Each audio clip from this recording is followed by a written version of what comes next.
গোয়েন্দা সরঞ্জিতকে যে ঠিক এমনভাবে সায়ন্তনীর প্রয়োজন হবে এ কথা সায়ন্তনী কিংবা সরঞ্জিত কেউই বোধহয় কখনো ভালোভাবে ভেবে উঠতে পারেনি।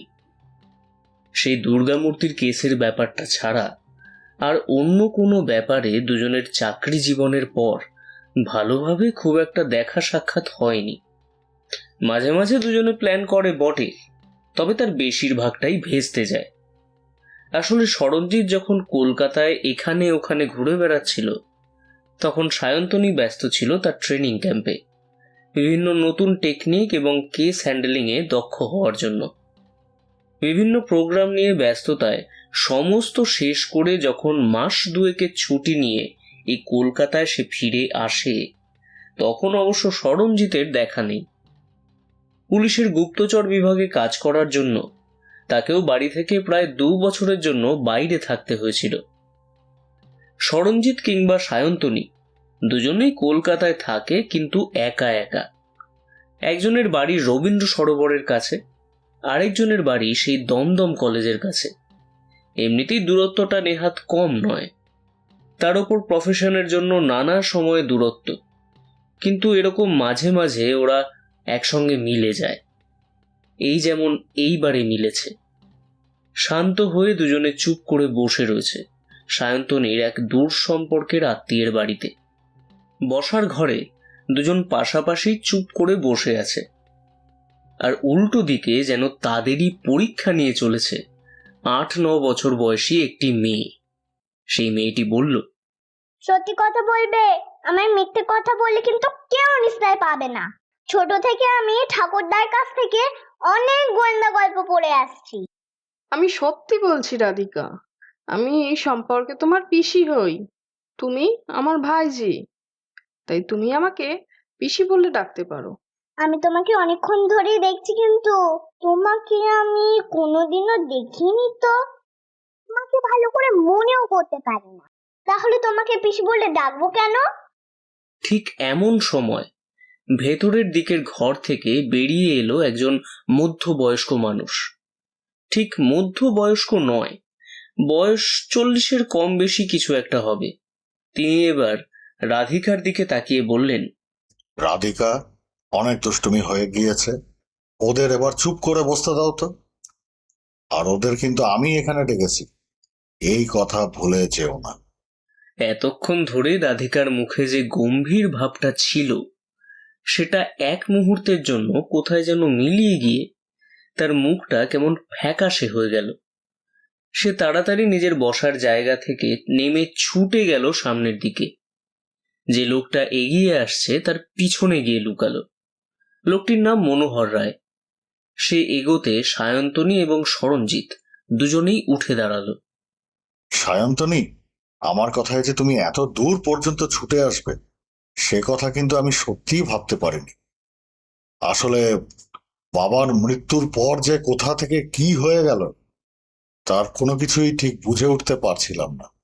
দাদা, তুমি ভুলে যাচ্ছ, একটু দূর সম্পর্কের হলেও তুমি কিন্তু আমার দাদা, আর আমি তোমার বোন। তুমি যখন আমায় বলছো তখন এখানে আমার আসাটা কর্তব্যের মধ্যে পড়ে, আসলে কাজের মধ্যে জড়িয়ে যাওয়ার জন্য। আর যাই হোক, আলাপ করিয়ে দিই, এ হলো আমার বন্ধু সরঞ্জিত। এই গোটা ব্যাপারে ও আমাকে সাহায্য করবে। সরঞ্জিত বুঝতে পারল পুলিশের গোয়েন্দা বিভাগে যে সে কাজ করে সে কথা কোনো কারণে সায়ন্তনী এই মনোহর বাবুকে বলেনি। সে নিজেও বলল না, সামান্য হেসে তার সঙ্গে করমর্দন করল। চোখের ইশারায় সায়ন্তনী বুঝিয়ে দিল আসল কথাটা না বলার নিশ্চয়ই কোনো একটা কারণ আছে, আর সেটা নেহাত ছোটখাটো কারণ নয়। মনোহর বাবুর একপাশে সোফার উপরে এসে বসলো ছোট্ট রাধিকা। তার মুখে একটা কৌতূহলী হাসি। তার ভাব এমন যেন, কেমন খেললাম তোমাদের সঙ্গে বলো।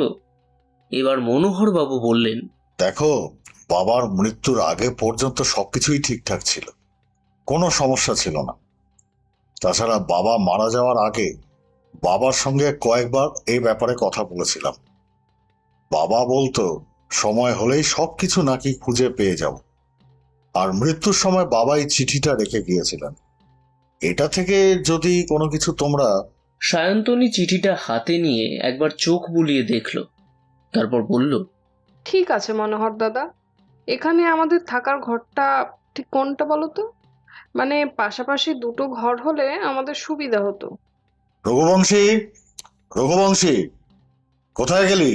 মনোহরের ডাক শুনে একটা মাঝারি উচ্চতার লোক সামনে এসে দাঁড়ালো।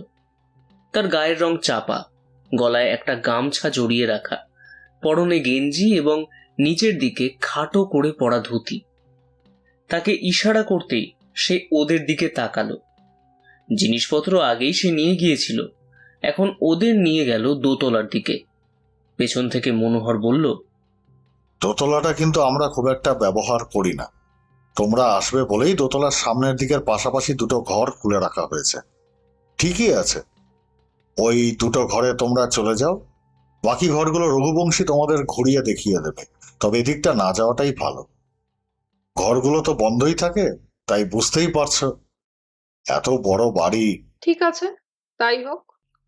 হ্যাঁ দিদিমণি, এদিকে গিয়ে গেলে দোতলায় যাওয়ার জন্য সিঁড়ি পাবে। সেখানে পাশাপাশি দুটো ঘর, সেখানে জিনিসপত্র সব রাখা আছে। ঘরগুলো ওই ছোট ছোট, কিন্তু জানলাগুলো বেশ বড়। পরিপাটি করে সাজানো না হলেও প্রয়োজনীয় জিনিস সবই ঘরে সাজানো আছে। একটু পরেই ওই দুপুরে খাওয়ার দেওয়ার সময় আমি ডাকতে আসব, আর তখনই বাড়ির বাকিদের সঙ্গে পরিচয় হবে। নিজেদের ঘরের মধ্যে জিনিসপত্র রেখে নাও। হাত মুখ ধোয়ার জন্য ওই দোতলায় শেষের দিকে একটা বাথরুমের কাছে তোমাদের যেতে হবে। তাড়াতাড়ি স্নান করে নাও, জল সব তোলা আছে। হ্যাঁ, আমি আমি এখন যাই, একটু পরে আবার আসবো। হাত মুখ ধুয়ে এসে সরঞ্জিৎ যখন সবেমাত্র পোশাক বদলে বসেছে, তখনই তার ঘরে এলো সায়ন্তনী। সে বলল, তাহলে তোর ব্যস্ততা আমার ব্যস্ততা সব কিছু কাটিয়ে আমরা এই বল্লালপুরে দাদার কাছে চলে এলাম, কি বলিস? ব্যাপারটা কিন্তু খুব একটা বিশ্বাস হচ্ছে না, কি বলিস? মানে তোর ছুটি, তারপর আমাকেও ফাঁকা বার করা। যাই হোক, তার মধ্যে আমরা তাহলে চলেও এলাম, কি বলিস? কিন্তু এইখানে এসে বুঝতে পারছি কিছু তো একটা রহস্য রয়েছে এখানে। এমনি এমনি তো আর তুই আমাকে এখানে আনিসনি, ঠিক কি না? শুনে নে তাহলে সেই ইতিহাস। আমাদের এই বাড়িটা, মানে মনোহর রায় এবং তার বাবা দিগম্বর রায়, এদের বংশ কিন্তু ছিল একসময় প্রতিষ্ঠিত বড়লোক। ব্যবসাপত্র করে বড়লোক হওয়ার নয় এরা, বলতে পারিস আগে থেকেই বড়লোক যেমন পরিবার থাকে তেমনই। এই অঞ্চলের কোনো এক জমিদার পরিবারের সঙ্গে এই পরিবারের পূর্বপুরুষের খুব ঘনিষ্ঠতা ছিল। সেই কারণেই নানা উপায়ে তাদের সেই আভিজাত্য অবলম্বন করতে পারে এই বাড়ি।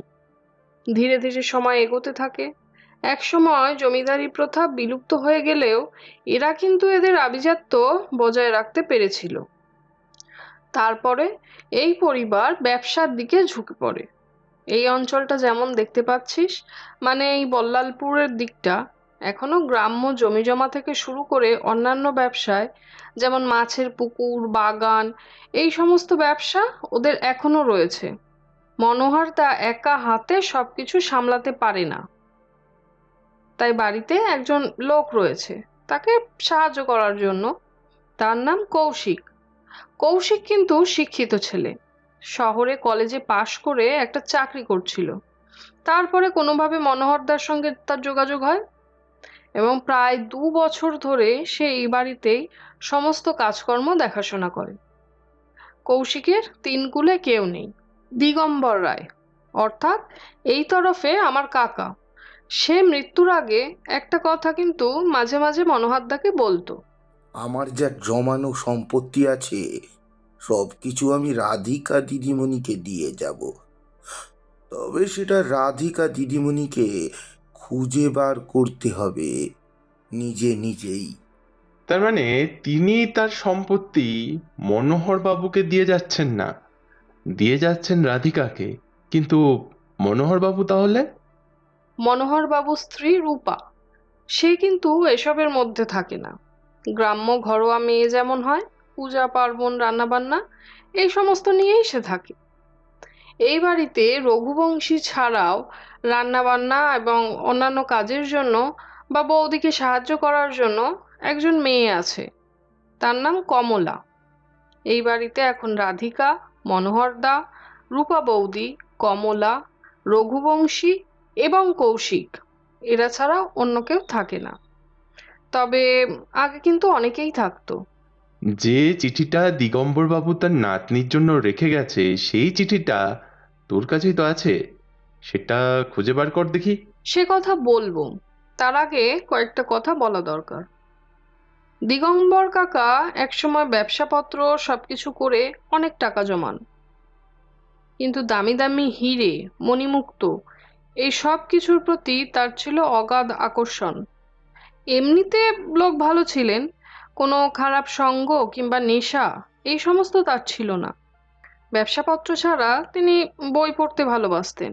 বল্লালপুরে বইপত্র তেমন আসে না, তাই তিনি কলকাতা এবং অন্যান্য নানা জায়গা থেকে লোকেদের সাহায্যে বইপত্র আনাতেন। এমনকি মনোহর যখন কলকাতায় পড়তে যেতেন, ফিরে আসার সময় তার বাবার জন্য বেশ কিছু বইপত্র নিয়ে আসতো। এভাবেই সবকিছু চলে যাচ্ছিল, অন্তত দিগম্বর কাকার বিছানায় পড়ার আগে পর্যন্ত। তবে বিছানায় থাকলেও তার কিন্তু বইপত্র পড়ার অভ্যাস জারি ছিল, এবং সেই সমস্ত বই রাধিকাকেও পড়াতেন। আর তার জন্যই রাধিকার মধ্যে এমন একটা গোয়েন্দা গোয়েন্দা ভাব রয়েছে। সেটা তো ঠিকই কথা। সত্যি, রাধিকা যেমন ভাবে প্রশ্ন করে চলেছিল, আর একটু হলে এই বাড়িতে আসার পর থেকে মনোহর বাবু সময় মতো না এলে হয়তো আরো অনেক কিছু জিজ্ঞাসা করে বসতো। ওইটুকুনি বাচ্চা মেয়ে, কিন্তু মনোহর বাবুর সামনে রাধিকা একেবারে চুপ করে গিয়েছিল। এইবার সেই চিঠিটার ব্যাপারে দিগম্বর কাকার শরীর খারাপ হওয়ার পর থেকে তার মারা যাওয়ার সময়ের মধ্যে 1 মাসের সময়সীমা ছিল। এই একটা মাস চেষ্টা করেও আমি এখানে আসতে পারিনি। তার মৃত্যুটা কিন্তু স্বাভাবিক। ডাক্তার এসেছিল, শরীর খারাপ হয়েছিল বয়সজনিত কারণে, হার্টের কোনো সমস্যা হয়েছিল, তার জন্যই এমন অবস্থা। আর একসময় সে মারা যায়। তখন এই বাড়িতে কৌশিক, মনোহরদা, রূপা বৌদি এমনকি বাকি সকলেই ছিল। আমি তার 1 সপ্তাহ পরে খবরটা পাই।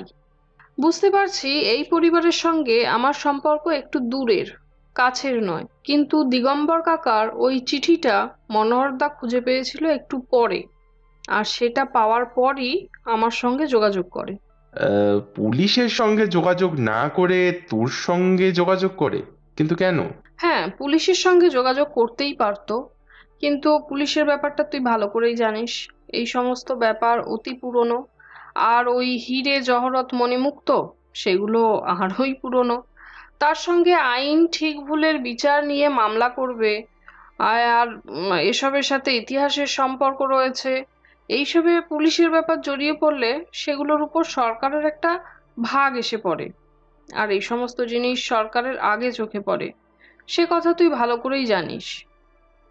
এখন মনোহরদত্ত চাইছেন এই গোটা ব্যাপারটা যদি আমরা দেখি এবং এই চিঠি পড়ে বাবার সেই সমস্ত কিছু কোথায় লুকিয়ে রাখা আছে সেটা যদি খুঁজে বার করি। বাবা সমস্ত সম্পত্তি রাধিকাকে দিয়ে গেছিলেন বলেই মৃত্যুর আগে চিঠিটা তাকেই দিয়ে যায়। এসব কিছুর মধ্যে মনে ছিল না, পরে এসে সেটা নিয়ে দেখেছিল, কিন্তু রাধিকা ছোট, সে বুঝে উঠতে পারেনি কিছুই। এই সেই চিঠিটা। দিদিমণি, বোধহয় আর বেশি দিন বাঁচবো না। এই কদিনে আমার সমস্ত ভালোবাসাটুকু তোমায় আমি উজাড় করে দিয়েছি। তোমায় বই পড়তে শিখিয়েছি। বই হলো আমাদের সবচেয়ে বড় বন্ধু। জীবনের অনেকটা সময় আমার একা একা কেটেছে। তোমার ঠাকুরমা চলে যাওয়ার পরে আমি বড্ড একা হয়ে পড়েছিলাম। ব্যবসাপত্র থেকে তখন খানিকটা সরে আসি। তোমার বাবা নিজের হাতে সবকিছু সামলান। বছর দুয়েক হলো কৌশিক এসে সবকিছু সামলাতে শুরু করেছে। কৌশিক ছেলেটা ভালো, তাকে আমি দু একবার পরীক্ষা করে দেখেছি। এইসব কথা তুমি হয়তো বুঝবে না। তোমার জন্যই আমি অনেক কিছুই রেখে গেছি, যা রেখে গেছি তার সব কিছু তোমার, সব কিছু তোমার। তাতে আর কারো কোনো অধিকার নেই। এই বাড়ির ব্যবসাপত্র সব কিছুই আমি দিয়েছি মনোহরকে। তবে তোমার জন্য যা লুকোনো আছে তা কিন্তু তুমি এত সহজে খুঁজে বার করতে পারবে না। তার জন্য তোমায় সব কিছু মনে রাখতে হবে। তোমায় আমি অনেক কিছু শিখিয়েছিলাম, আর এর জন্যই তোমার কাছে রেখে গেলাম একটা কবিতা। অয়ে অজগর আসছে তেরে, অন্ধ ঘরে ওরা বন্ধ হই মরে। আয়ে আমটি খাবো ফিরে, রোদের আলোয় নিয়ে একটু ঝেড়ে। ইঁদুর ছানা ভয়ে মরে, না জানি অন্য কারোর হাতে পড়ে। ঈগল পাখি পাছে ধরে, তোমার জিনিস তুমি নিও হাতে ধরে। রাধিকা আমার ছোট্ট সোনা, ঘরের মাঝেই আছে জ্বালবো না। চলে যাব আমি অনেক দূরে, নিতেই হবে বন্ধু দরজা পুড়ে। ছিলাম যখন অনেক ভালো, সব সাজানো হয় মাঝেও কালো। চলে যাব না ফেরার দেশে, বাস্ক খুঁজলে তুমিও দেবে হেসে। চিঠিটা তুই রাখ। কবিতাটা মনে হয় দাদা পড়েছে। হয়তো দিগম্বর কাকার ইচ্ছে ছিল একটা কবিতা লিখে রেখে যাওয়া রাধিকার জন্য। হতেই পারে জিনিসটা আশেপাশেই কোথাও আছে। এই কবিতার সঙ্গে তার কোনো সম্পর্ক নেই। দেখ, সম্পর্ক না থাকলে এমন একটা কথা তিনি লিখতে যাবেন কেন? আর বারবার যখন তিনি বলে দিয়েছেন রাধিকা নিজেই সেটা খুঁজে পাবে, তাহলে তো সেটা খুঁজে পাওয়ারই কথা, তাই না? কিন্তু আমি তো কিছু বুঝতে পারছি না।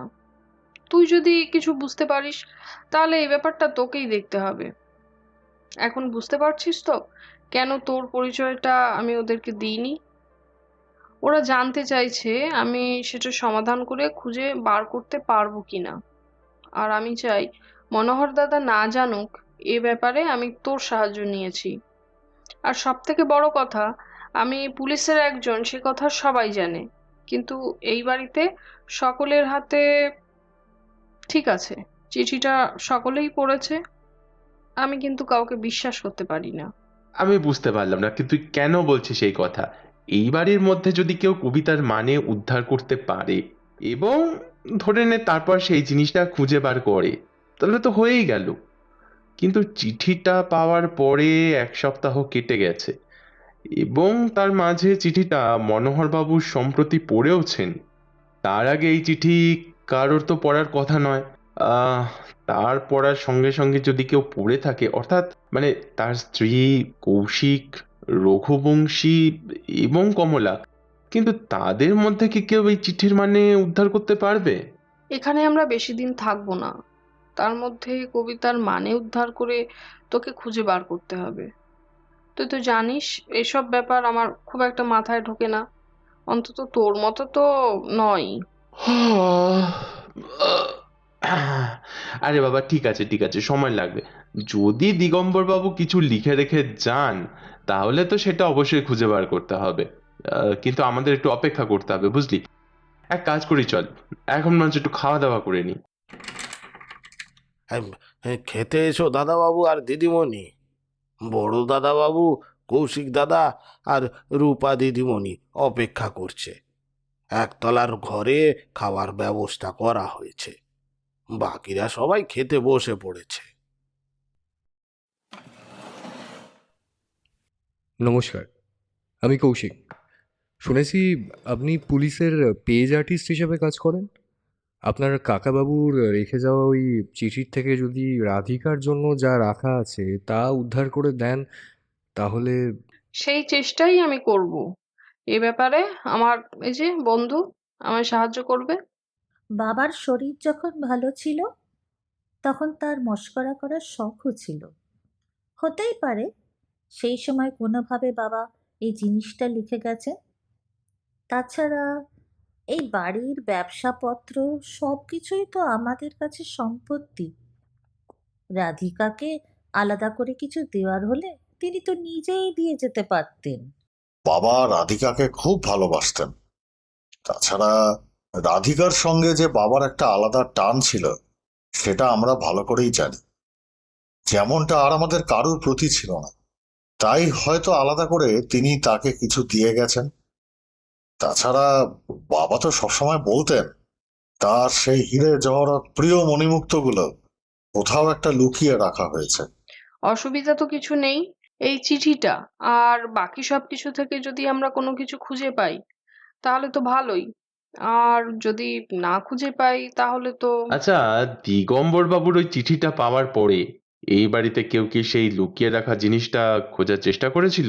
প্রথমে আমি ভেবেছিলাম খুঁজে দেখব, কিন্তু সেই আমাদের ছোটবেলায় পড়া সেই কবিতার কথাগুলো যেভাবে লিখে গেছে সেটাও যে কিছু একটা ইঙ্গিত সেটা বুঝতে পারছিলাম। রাধিকা কবিতাটাকে একরকম মুখস্থই করে ফেলেছিল, আর তাই সেটা নিয়ে আমি তেমন মাথা ঘামাইনি। তাছাড়া আমি আর কৌশিক ব্যবসার কাজেই ব্যস্ত থাকি। বাবা যদি আমাদের দিয়ে না যান তাহলে সেটা খুঁজে বার করে আমরা নিই বা কি করে? কিন্তু রাধিকার কথা বলে গেলেও দিগম্বর বাবু নিশ্চয়ই এটা বলতে পারতেন রাধিকার পক্ষে সেটা খুঁজে বার করা সম্ভব নয়। কি রাধিকা? অজগর আসছে তেরে। এই কবিতাটা ঠাকুরদা মারা যাওয়ার আগে আমার মাঝে মাঝে বলতো।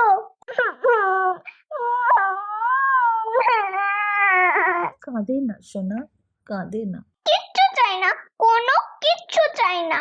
তোমরা সবাই আমার ঠাকুরদাকে আমার কাছে ফিরিয়ে দাও। ওনাকে ছাড়া আমি ভাত খাবো না।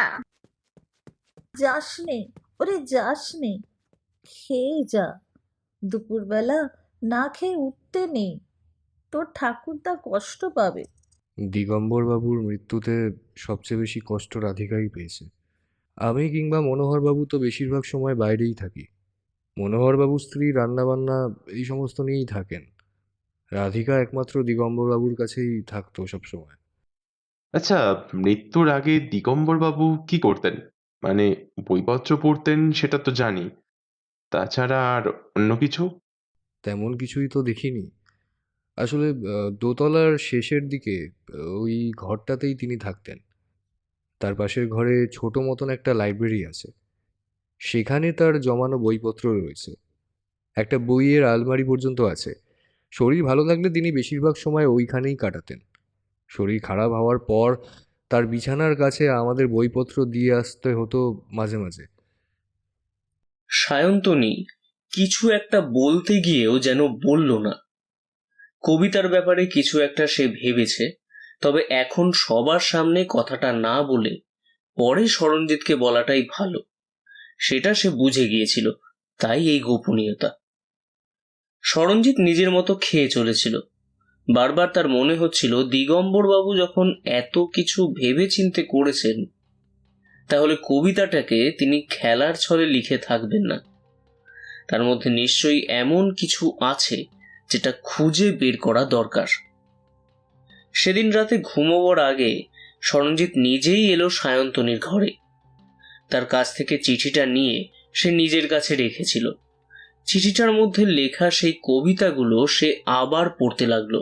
ওই অজগর আসছে তেরে, অন্ধ ঘরে ওরা বন্ধ হয়েই মরে, আয় আমটি খাবো পেরে, রোদের আলোয় নিয়েও একটু ঝেড়ে, ইঁদুর ছানা ভয়ে মরে, না জানি অন্য কারোর হাতে পড়ে, গোল পাখি পাছে ধরে, তোমার জিনিস তুমি নিও হাতে ধরে। আচ্ছা, রাধিকা আমার ছোট্ট সোনা, ঘরের মাঝেই আছে, জ্বালবো না, চলে যাব আমি অনেক দূরে, নিতেই হবে বন্ধ দরজা পুড়ে, ছিলাম যখন অনেক ভালো, সব সাজানো হয় মাঝেও কালো, চলে যাব না ফেরার দেশে, বাক্স খুঁজলে তুমিও দেবে হেসে।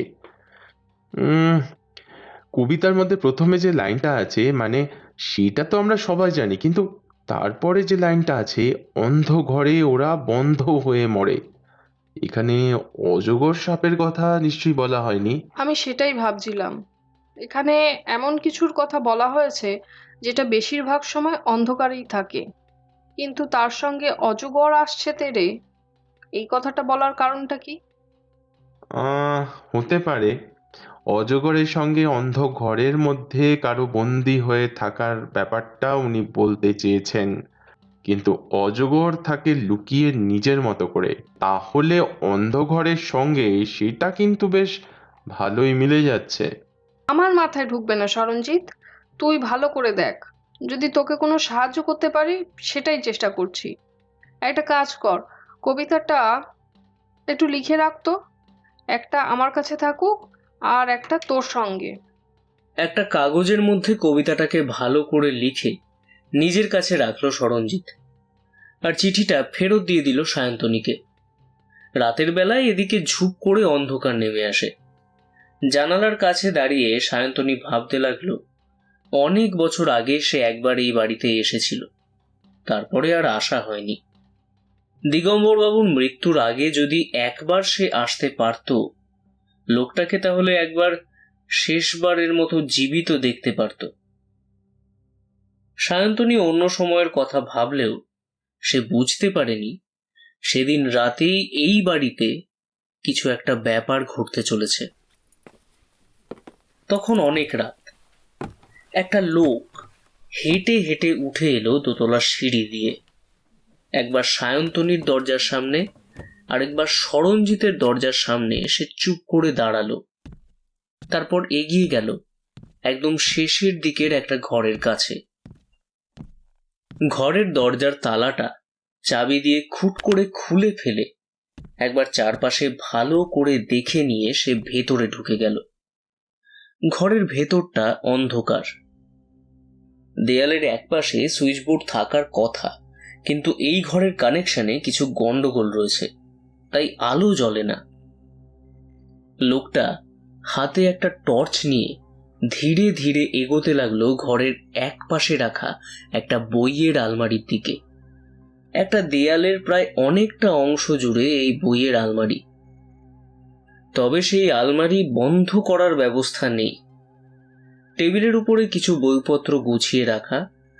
ঘরের ভেতরের মেঝেতে সামান্য ধুলো জমেছে।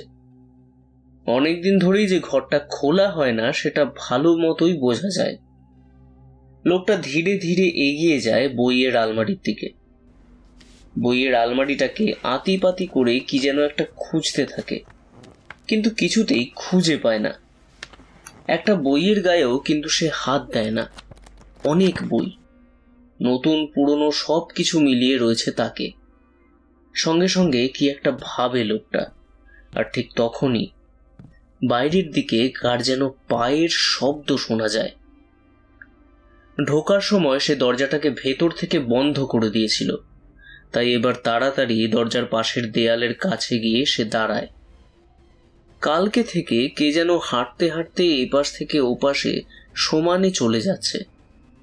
তার পায়ের শব্দ ধীরে ধীরে অন্ধকারে মিলিয়ে যাওয়ার পর সে তাড়াতাড়ি দরজাটাকে খুলে ফেলে। মুখটা বাইরের দিকে বাড়াতেই সে দেখতে পায় এপাশে ওপাশে কোথাও কেউ নেই। দোতলার এই ব্যালকনির কাছটায় আলো এসে পড়েছে। সেই আলোতে কাউকে না দেখে সে চুপ করে বাইরে বেরিয়ে আসে।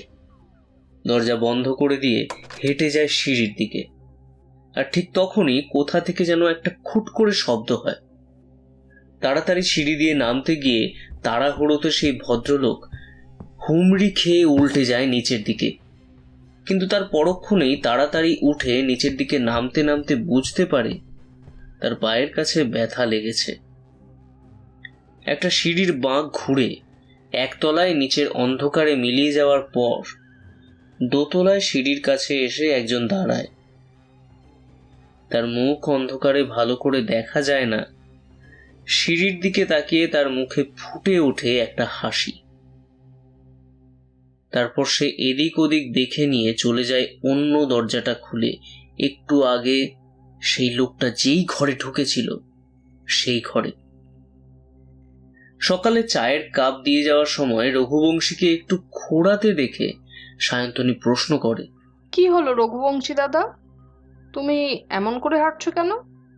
কিছু কি হয়েছে? হ্যাঁ, হ্যাঁ, হ্যাঁ, আর বলো না দিদিমণি, বয়স তো হয়েছে, তাই পায়ে ব্যথা। ওই সিঁড়ি দিয়ে উপর নিচে ওঠানামা করতে ভালোভাবে পারি না। তাছাড়া কয়েকদিন আগে ওই উপরের ঘরগুলো পরিষ্কার করার সময় একবার পড়ে গেছিলাম, তখনই পায়ে লেগেছে। আচ্ছা রঘুবংশী কাকা, এই যে দিগম্বর বাবুর লাইব্রেরি, এই লাইব্রেরিতে দিগম্বর বাবু ছাড়া আর কি কেউ কখনো ঢুকতো? হ্যাঁ, আমি তো কাউকে দেখিনি। মনোহর দাদাবাবু মাঝে মাঝে গিয়ে বসতো, তবে খুব বেশি নয়। লাইব্রেরিতে বড়বাবুর শরীর ভালো থাকার সময় সে থাকতো, তার সঙ্গে থাকতো আমার রাধিকা দিদিমণি। কিন্তু তারপরে তো আর বড়বাবু আসতে পারতো না। রাধিকা দিদিমণি মাঝে মাঝে ঢুকতো, বইয়ের গায়ে হাত দিত। আসলে বড়বাবুর মতো রাধিকা দিদিমণি তো বই পড়তে ভালোবাসে। বয়স কম হলে কি হবে, এই সময়ের মধ্যে সে অনেক বইপত্র পড়ে ফেলেছে। তোমার হাঁটুর কাছে এমন ফুলে গেল কি করে? ডান পায়ের হাঁটুর কাছে কি আঘাত লেগেছে নাকি? খানিকটা জায়গা ফুলে রয়েছে। উম ওই যে বললাম, বয়স হয়েছে। হ্যাঁ, তারপর সেদিন পড়ে গিয়ে হাঁটুতে লেগেছিল, তারপর থেকে এমন হয়ে গেছে। তবে এখন ব্যথা কমেছে। ছোট দিদিমণি আমার জন্য ব্যথার ওষুধ বানিয়ে দিয়েছে, ওই ম্যানেজার বাবুকে দিয়ে। হ্যাঁ, আমি যাই এখন। হ্যাঁ, হ্যাঁ, আমি যাই এখন। ঠিক আছে, কি আর করা যাবে, যাও তবে। এই, কি ব্যাপার বলতো, তুই হঠাৎ এত গম্ভীর হয়ে পড়লি কেন? কি নিয়ে ভাবছিস? কবিতার মানে কি উদ্ধার করতে পেরেছিস? আমি তো চেষ্টা করছি, কিন্তু বন্ধ ঘরে এমন কি থাকতে পারে যেটার কথা দিগম্বর বাবু বলে গেছে? দিগম্বর কাকার ঘর যে ভালো করে ওরা দেখেছে সে কথা বলাই যায়। সেখানে জিনিসটা থাকবে না। আর একটাই মাত্র জায়গা আছে যেটা বন্ধ থাকে, আর সেটা হলো ওই বইয়ের ঘরটা। সেই ঘরটা বন্ধ থাকে, আর কবিতার সঙ্গে কিন্তু তার একটা মিল রয়েছে। ভালো করে কবিতাটা মনে করে দেখ। ওই অজগর আসছে তেরে, অন্ধ ঘরে ওরা বন্ধ হয়েই মরে। আয় আমটি খাবো পেরে, রোদের আলো দিও একটু ঝেড়ে। ইঁদুর ছানা ভয়ে মরে, না জানি অন্য কারোর হাতে পড়ে। ঈগল পাখি পাছে ধরে, তোমার জিনিস তুমি নিও হাতে ধরে। রাধিকা আমার ছোট্ট সোনা ঘরের মাঝেই আছে, জ্বালবো না। চলে যাব আমি অনেক দূরে, নিতেই হবে বন্ধ দরজা পুড়ে। ছিলাম যখন অনেক ভালো, সব সাদাও হয় মাঝেও কালো। চলে যাব না ফেরার দেশে, বাক্স খুঁজলে তুমিও দেবে হেসে। তার মানে তুই বলতে চাইছিস বন্ধ ঘরে যেগুলো থাকার কথা কাকাবাবু বলেছে সেটা হলো বই, কিন্তু রোদের আলোতে নিও একটু ঝেড়ে, মানেটা কি? রোদের আলোটা আসলে এমনি বলা হয়েছে, তার আগে রয়েছে আয় আমটি খাবো পেরে, অর্থাৎ বাচ্চারা কিন্তু আম খেতে ভালোবাসে এবং সেই জন্য সেটা নিজে হাতেই পেরে নেয়। আর তার সঙ্গে রোদের আলোয় ঝেড়ে দেওয়ার কথা, অর্থাৎ তার থেকে আম পাড়ার পরে যদি সেটা রোদের আলো সবার সামনে চলে আসে, তাহলে ব্যাপারটা যেমন হয়। ঈগল পাখি পাছে ধরে, তোমার জিনিস তুমি নাও হাতে ধরে। ঈগল পাখি মানে দিগম্বর বাবু বলতে চাইছেন যে এমন কেউ আছে যে তার এই জিনিসপত্রের পেছনে থাকতে পারে, তাই রাধিকাকে নিজের জিনিস নিজেকেই বুঝে নিতে বলেছেন। তিনি বুঝতে পেরেছিলেন তার এই লুকিয়ে রাখা জিনিসটা আসলেই লুকিয়ে রাখা হলেও কেউ না কেউ তার সন্ধান ঠিক পেয়ে যেতে পারে। তারপরে রাধিকা আমার ছোট্ট সোনা ঘরের মাঝেই আছে, বেশি দূরে যেও না। এর মানে কি ঘরেই যদি থাকে তাহলে সেই ঘরের মাঝে তো কিছু নেই। দাদাকে আমি জিজ্ঞাসা করেছি, ঘরের মাঝ বরাবর সবকিছু ফাঁকা। আর তাছাড়া ঘরের ভেতরে বইয়ের আলমারি, চেয়ার টেবিল, আরো দুটো আলমারি আছে যেখানে দিগম্বর কাকার কিছু জিনিসপত্র রয়েছে, তবে তার মধ্যে তেমন কিছুই নেই। বিশেষ করে ওই সাদা কালোর ব্যাপারটা, সাদা কালোর মধ্যে দিয়ে আসলে দিগম্বর বাবু ঠিক কি বলতে চাইছেন? রাতে কেউ একজন ওই ঘরে ঢুকেছিল, ঘরের তালাটা চাবি দিয়ে খুলেও ছিল। রাতের অন্ধকারে আমি তাকে দেখতে না পেলেও বুঝতে পেরেছিলাম কেউ একজন এসেছে। তখনই চেঁচামেচি করে ব্যাপারটাকে সামনে আনতে পারতাম, কিন্তু তাতে সমস্যাটা হতো অনেকটা বেশি, বুঝলি? তারপর তাড়াহুড়ো করে নিচে নেমে যাওয়ার সময় সে সিঁড়ি থেকে পড়েও গিয়েছিল, তবে তাতে বিস্তর চোট লাগেনি তার। রঘুবংশী দাদা? কিন্তু রঘুবংশী দাদার পায়ে চোট থাকলেও সে এমন কাজ করতে যাবে কেন? তাছাড়া সে তো এই বাড়িতে অনেক দিন ধরেই আছে।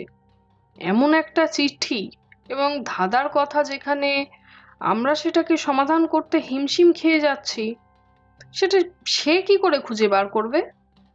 আরে অনেকেই অনেক কিছু করতে পারে সায়ন্তনী।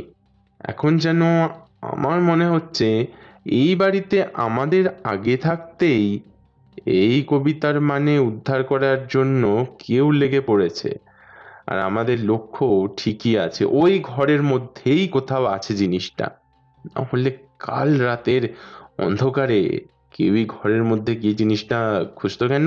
কিন্তু ওইখানে যদি জিনিসটা থাকে তাহলে সেটা তো খুঁজে পাওয়ার কথা। আর ওই বইয়ের আলমারিতে থাকলে প্রত্যেকটা বই নামিয়ে ফেললে তার মধ্যেই নিশ্চয়ই খুঁজে পাওয়া যাবে বাক্সটা। বাক্সের কথাও তো লেখা আছে। আরে দেখ, এইসব কথা তো অধিকাংশ সবাই জানে, তবে তিনি কখনোই চাননি যে সেই জিনিসটা অন্য কারোর হাতে পড়ুক। তাই হয়তো তিনি এমন কোথাও রেখেছেন জিনিসটা যার কোনো একটা সূত্র রয়েছে ওই ঘরে বইয়ের আলমারির মাঝে। আর আমাদের কিন্তু বেশি দেরি করাটা ঠিক হবে না। অন্য কেউ যখন সেটার পেছনে রয়েছে তার খুঁজে পাওয়ার আগেই ওটা আমাদের খুঁজে বার করতে হবে। তাহলে আমরা এখন কি করব?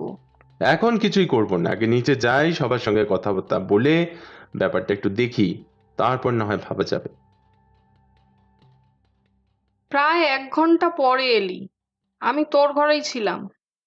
তারপর কি হলো, কিছু জানা গেল?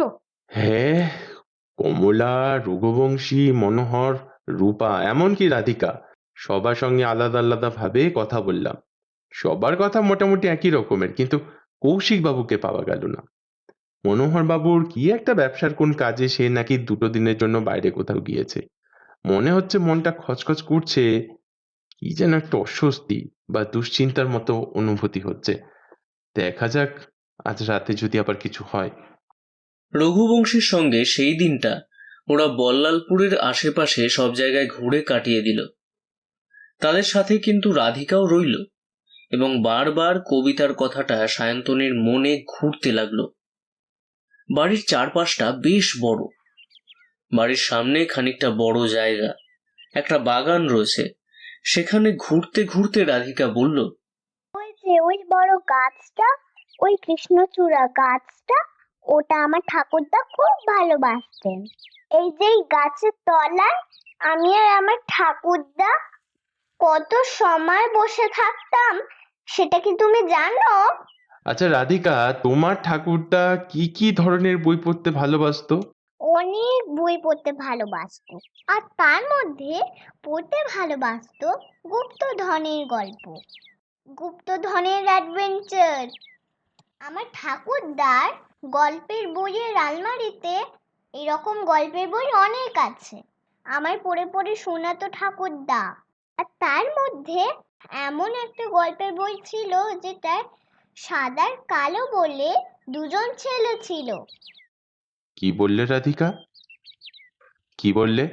সাদা আর কালো বলে সেই দুটো ছেলের কথা শুনলাম যেন মনে হলো। হ্যাঁ, কবিতার মধ্যে তো সাদা কালো এমন একটা কিছু ছিল।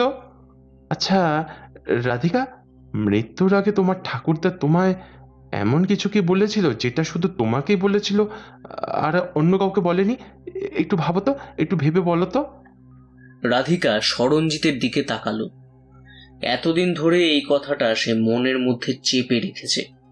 তার বাবাকেও বলেনি, মাকেও বলেনি, কাউকে বলেনি। কিন্তু এই লোকটা কথাটা জানলো কি করে? কথাটা বুঝতে পেরে সে সরঞ্জিতের দিকে এগিয়ে গিয়ে তার কানে কানে বলল, ঠাকুরটা বলেছিল ওই বাক্সটা ঘরে কোথাও নেই, অন্য জায়গায় আছে। এই কথাটুকুই শোনার দরকার ছিল সরঞ্জিতের। সঙ্গে সঙ্গে সেখান থেকে সে বেরিয়ে গেল। তার এমন অবস্থা দেখে সায়ন্তনী, রঘুবংশী, এমনকি রাধিকা পর্যন্ত অবাক হয়ে গেল। সায়ন্তনী পেছনে পেছনে ছুটে এলো। ছুটে এসে সেই বন্ধ বইয়ের ঘরের সামনে দাঁড়ালো।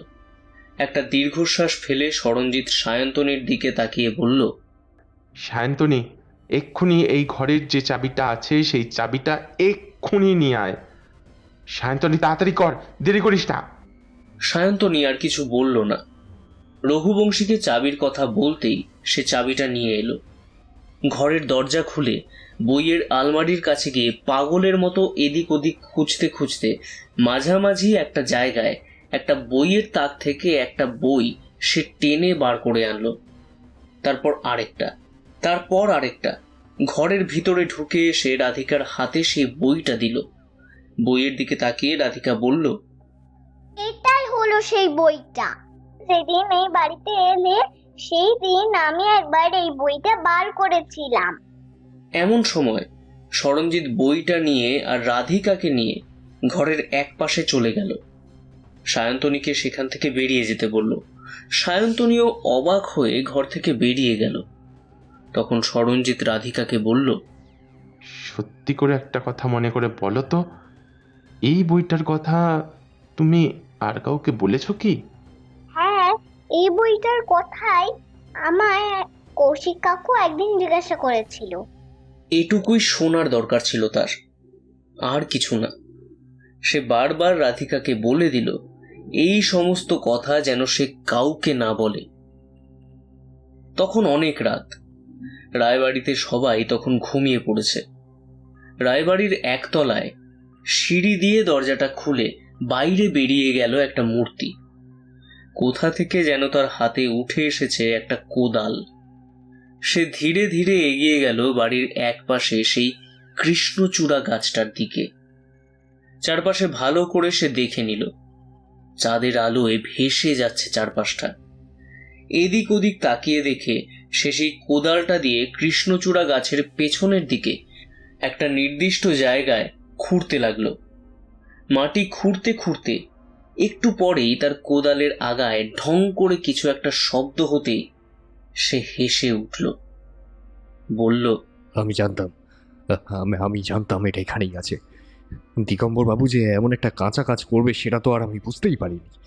তাই ওকে সরিয়ে দিয়ে কাজটা আমি ভালোই করেছি। মাটির তলা থেকে সেই লোকটা বাক্সটা তুলে আনতে যাবে এমন সময় তার মুখের ওপরে এসে পড়ল টর্চের আলো। তা কিভাবে সরালেন দিগম্বর বাবুকে? সবকিছু তো ঠিকই ছিল কৌশিক বাবু। সঙ্গে সঙ্গে হাতের কোদালটা তুলে ধরল কৌশিক, কিন্তু ততক্ষণে আরো দুটো টর্চের আলো তার মুখে এসে পড়েছে। মনোহর, রূপা, রঘুবংশী, সায়ন্তনী সবাই সেখানে দাঁড়িয়ে আছে। কৌশিক কাকু একদিন এই বইগুলোর ব্যাপারে আমায় একদিন জিজ্ঞাসা করেছিল। সেই বইয়ের কথা বলতে বলতে আমি সাদা আর কালোর অ্যাডভেঞ্চারের গল্প বলেছিলাম। কিন্তু কৌশিক, তুমি? বারবার দিগম্বর বাবুর কাছে ওই মণিমুক্তগুলোর কথা শুনতে শুনতে একটু লোভ হয়েছিল। আমি তার কাছে বারবার জানতে চেয়েছিলাম, কিন্তু সে আমায় কখনো বলেনি। বোধহয় শেষের দিকে বুঝতে পেরে গিয়েছিল, তাই কবিতার মাধ্যমে রাধিকা আর বাকিদের বোঝার জন্য ওটা লিখে রেখে দিয়েছিল।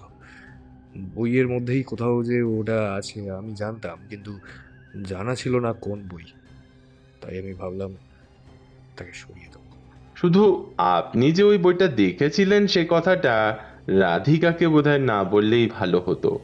রাতের বেলা ঘরে ঢুকে বইয়ের পাতাটা ছিঁড়ে ফেলাটা আপনার বড্ড বোকামি হয়ে গেছে। তোমার তো বাবা এই বাড়িতে কোনো কিছুতেই কোনো কমতি ছিল না, তাহলে কেন? সেদিন সন্ধ্যাটা ছিল একদম সাধারণ। সবাই যার যার কাজে ব্যস্ত, আর আমি লুকিয়েছিলাম গলির অন্ধকার কোণায়। দিগম্বরবাবু পাড়ার সবার প্রিয় কাকু ধীরে ধীরে লাঠি ঠুকতে ঠুকতে বাড়ি ফিরছিলেন। আমি জানতাম উনি একটু ভয় পান, তবু হঠাৎ অন্ধকার থেকে লাফিয়ে উঠে জোরে চিৎকার করলাম। উনি চমকে উঠে থেমে গেলেন, চোখ বিস্ফারিত, শ্বাস যেন এক মুহূর্তে বন্ধ হয়ে এলো। আরে আরে আমি আমি আমি তো ভয় পেয়েছেন নাকি? কিন্তু উনি কিছু বললেন না, শুধু বুক চেপে মাটিতে বসে পড়লেন। প্রথমে মনে হলো সামান্য ধাক্কা, একটু পরেই ঠিক হয়ে যাবে, কিন্তু কয়েক সেকেন্ডের মধ্যে ওনার মুখের রং পাল্টে গেল, শরীর নিস্তেজ হয়ে গেল। চারপাশের মানুষ ছুটে এলো, হাসপাতালে নেওয়া হলো, আর ডাক্তার জানালেন হার্ট অ্যাটাক। পরদিন সবাই বলল বয়স হয়েছে, এমন তো হতেই পারে। কেউ বুঝতেই পারল না সেই আকস্মিক ভয়টাই ছিল শেষ ধাক্কা। সবার কাছে এটা ছিল স্বাভাবিক মৃত্যু, বয়সজনিত এক দুঃখজনক পরিণতি। কিন্তু আমার কাছে সেই চিৎকার, সেই বিস্ফারিত চোখ আর নিঃশব্দে মাটিতে লুটিয়ে পড়ার মুহূর্তটা আজও আজও দুঃস্বপ্ন হয়ে আছে। কথাটা বলতে বলতে কৌশিক হাতের কোদালটা ছুঁড়ে দিতে গেল সরঞ্জিতের দিকে। সরঞ্জিত তৈরি হয়েই ছিল, সে এক পাশে সরে গেল। মনোহর এগিয়ে গিয়ে কৌশিকের দুটো হাত জাপটে ধরে ফেলল। সরঞ্জিত এগিয়ে এসে তার একটা হাত শক্ত করে চেপে ধরে বলল, মাঝখানে 2 দিন বোধহয় সবকিছু নষ্ট করে দিল, তাই না? এই 2 দিন আসলে কি করতে চেয়েছিলে বলো তো তুমি বাবা, হ্যাঁ? দিগম্বর বাবু ওই মণিমুক্তগুলো যেখান থেকে জোগাড় করেছিল সেই ব্যাপারে খোঁজ নিয়েছিলে, তাই না? তা এগুলোর দাম বাজারে কিন্তু অনেক, কি ঠিক বললাম তো? প্রথমে ভেবেছিলাম অজগর আসছে তেরে, এই কথাগুলো তিনি এমন লিখেছেন। পরে বুঝতে পেরেছিলাম আসলে ওই কথাগুলোর অর্থ আছে, আর এই সব কিছুই অর্থ নির্দেশ করছে ওই আলমারিতে একটা বই রয়েছে যেখানে সাদা কালোর মাঝে রয়েছে একটা বাক্সের খোঁজ। কিন্তু বইয়ের তাকে তো কোথাও বাক্স নেই। তাহলে তারপরে মনে হলো এই গোটা সবকিছুর মধ্যে রাধিকার বারবার উল্লেখ আছে। রাধিকা রোদ সরিয়ে এমন কিছু আনতে পারবে, কিংবা রাধিকার মুখে হাসি ফুটবে। আর তারপরেই রাধিকার কাছে কৃষ্ণচূড়া গাছটার কথা শুনে বুঝতে পারলাম এর নিচেই কোথাও রয়েছে সেই জিনিসটা। কৌশিকবাবু যে এর আগেই বুঝতে পেরেছিল ব্যাপারটা আমি অনেক আগেই বুঝতে পেরেছিলাম। কিন্তু ওই বইটার মধ্যে ওই পাতায় আসলে কি লেখা ছিল? সেটাকে আপনি বলবেন না আমি বলবো কৌশিকবাবু? সাদা আর কালো একটা দোকান তৈরি করেছিল, সেখানে যা বিক্রি হতো তার সবকিছু ওদের প্রিয় একটা গাছের নিচে ওরা লুকিয়ে রাখতো। সেখানে যাতে একটা চিহ্ন থাকে তার জন্য ওই গাছের পেছনে ওরা একটা ছোট্ট গাছ লাগিয়েছিল। এই কৃষ্ণচূড়া গাছের পেছনে ওই ছোট্ট গাছটা এখনো রয়েছে, যে গাছটা শরীর খারাপ হবার মাত্র 2 মাস আগে লাগিয়েছিলেন দিগম্বর। প্রথমে আমি বুঝতে পারিনি, পরে সাদা কালোর গল্পটা পড়েই বুঝতে পেরেছিলাম। ভেবেছিলাম সময় করে এটা বার করে নেব, কিন্তু তার আগেই সব কাজের জন্য বাইরে যেতে হলো। তার আগেই পাতাটা ছিঁড়ে ফেললাম। তার মাঝে এগুলো বিক্রি করার জন্য একজনের সঙ্গে কথা বলেও এসেছিলাম, কিন্তু শেষ মুহূর্তে কথা বলতে বলতে একটা ছুরি বার করে কৌশিক ঝাঁপিয়ে পড়ল রাধিকার উপর। রাধিকার গলার কাছে ছুরিটা ধরে বলল, আমায় ছেড়ে দিন। আমায় এখান থেকে যদি মুক্ত নিয়ে না যেতে দেন, তাহলে যার জন্য এত কিছু তাকেই কিন্তু আমি শেষ করে দেবো। কৌশিক কাকু, তুমি এমন করছো কেন? আমার ভীষণ ভয় লাগছে। সায়ন্তনী তৈরি হয়েছিল, সে সুযোগ বুঝে পেছনের দিকে সরে গিয়েছিল। এরপর কৌশিক যখন ওদের সঙ্গে কথা বলতে ব্যস্ত হলো, তখন এক লাফে তার পেছনে গিয়ে তার ঘাড়ের কাছ বরাবর একটা রদ্দা মারতেই ঘাড়ে প্রচণ্ড যন্ত্রণায় কৌশিকের হাত থেকে ছুরিটা পড়ে গেল। তার হাত দিয়ে ছুরিটা পড়ে যেতেই রঘুবংশী আর মনোহর ছুটে এলো। একটা দড়ি দিয়ে গাছের সঙ্গে তাকে বেঁধে ফেলা হলো। পুলিশেও খবর দেওয়া হলো। ততক্ষণে রাধিকা এগিয়ে গিয়ে বাক্সটা তুলেছে। এবং সেটা খুলতেই রাতের বেলাতেও চোখ ধাঁধানো মণিমুক্তের ঝলক দেখা গেল। দিগম্বর বাবু কিন্তু ঠিকই লিখেছিলেন, তাই তো? মুক্তগুলো পেলে যে রাধিকার মুখে হাসি ফুটবে সেটা বোধহয় সত্যি ছিল। সবার মুখে হাসি ফুটল। সব থেকে বেশি হাসি ফুটল সায়ন্তনীর মুখে। সরঞ্জিতকে সে ভরসা করে এনেছিল। সরঞ্জিত তার ভরসা রাখতে পেরেছে। দিগম্বরবাবুর রেখে যাওয়া সেই চিঠি এবং রাধিকার সেই মণিমুক্তের বাক্স ওরা খুঁজে পেয়েছে। কৌশিকবাবু কেমন গো গো করে কিছু একটা বলার চেষ্টা করছিল। রাধিকার মুখে একটা অনাবিল মিষ্টি হাসি লেগেছিল। সে অত মুক্তোর ভেতর থেকে একটা মুক্তো তুলে এনে কৌশিকের সামনে এগিয়ে এসে বলল, এই সব কিছু আমার চাই না কৌশিক কাকু। আমি তোমাদের সবাইকে এখান থেকে একটা করে মুক্ত দেব। কৌশিক কোনো কথা বলতে পারল না। তার মাথা নিচু হয়ে এলো। তার চোখ থেকে জল গড়িয়ে গড়িয়ে পড়তে লাগলো। শুধু মনোহর বাবুর স্ত্রী রূপা বলল, বাবা ঠিকই বলতো, আমার মেয়ে সত্যিই অন্যরকম হয়েছে। যে মানুষটা একটু আগে ওকে মারতে চাইছিল সে তাকে অত দামি একটা মুক্ত দিচ্ছে। এর চেয়ে বড় শিক্ষা আর কি হতে পারে? কৌশিককে ছেড়ে দেওয়া যাবে না, শাস্তি তাকে পেতেই হবে। অপরাধের ক্ষমা হলেও অপরাধীর ক্ষমা হয় না। কৌশিককে পুলিশের হাতে তুলে দেওয়া হলো। সে চোখের জল নিয়ে রাধিকাকে জড়িয়ে ধরল। যাওয়ার আগে সে বলল, আমি আর এতে হাত দিতে পারবো না রাধিকা। আমার যা শাস্তি হয়েছে তা আমি কখনোই ভুলবো না। শাস্তির যা ব্যবস্থা তা না হয় পুলিশই করুক। না, অনেকক্ষণ জাগা হয়েছে, এবার একটু ঘুমাতে হবে। সায়ন্তনী কিছু বলল না। সবার মুখে তখন হাসি।